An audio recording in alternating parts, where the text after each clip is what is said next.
Right, so it is day 92 of my New Year's resolution to plant a tree every single day, and this tree behind me is Spathodea campanulata, so let's get on with it. Right, so today's planting is a little bit of a personal one, so it is actually the birthday today of one of my uncles who passed away a few years back, and I have many happy memories of him. He was a wonderful, wonderful man, but one of the sort of fondest recurring memories of him, other than every time we went over a hill, hearing his voice from the back of the car saying "you," is that he would diagnose anything my mother would play on the piano as flame trees of Thika. And so Spathodea campanulata, the tree you saw in the beginning, is a flame tree which is just coming out of flower, so that they do genuinely look almost like they're on fire when they're in full flower. They are fantastic trees. They're also called tulip trees or African flame trees to distinguish them from Diospyros regia, the flamboyant, which is sometimes also called a flame tree.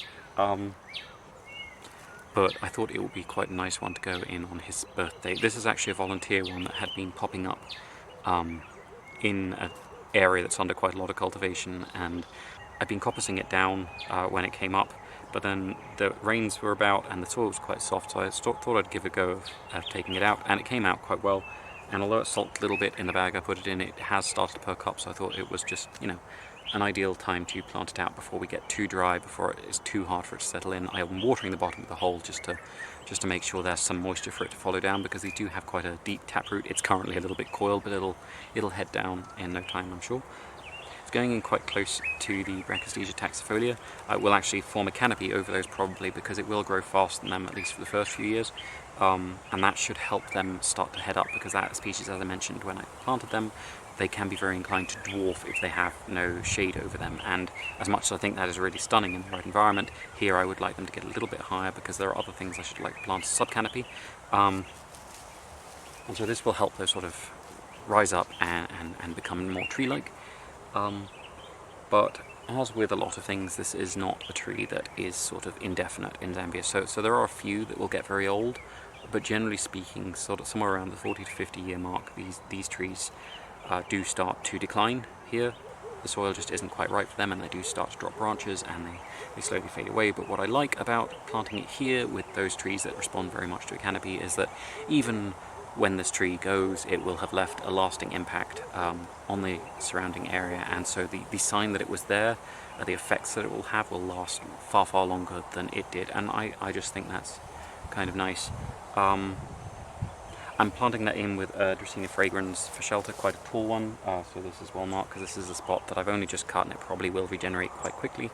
I'm also putting in 3 little Aloe Cameroni and 3 Kalanchoe longiflora, and those are quite a small one to be planting out in a grassy area, and it's basically to remind me to keep this well cut and keep this well tended, because I do want this tree to thrive, because I always feel kind of responsible dedicating a tree to a person.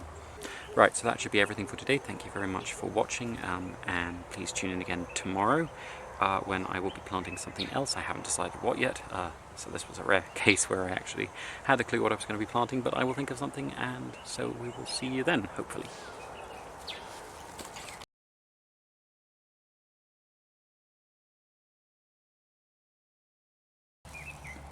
So this beautiful creature here is an East African noisy cricket, Anodopoda lamellata, I think, and this is actually the silent partner there, because you might be able to see there's an ovipositor there at the end of her tail, which means this is female, and the females do not sing. But the males are undoubtedly one of the loudest members of the nighttime chorus once they get going, and once they get going they'll carry on quite a long way into winter. Haven't actually heard any yet this year, but they should be starting quite soon.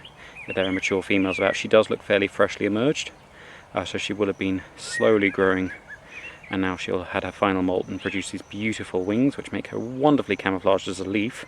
And once the females are about, that's when the males are going to start calling to try and attract their attention and make baby katydids. So yeah, so probably the only common katydid we have in the subfamily Lycopodinae, but I realise it's probably only me that gets particularly excited about it. But just beautiful little creature, and again a fantastic leaf mimic, except when the males are making an awful lot of noise.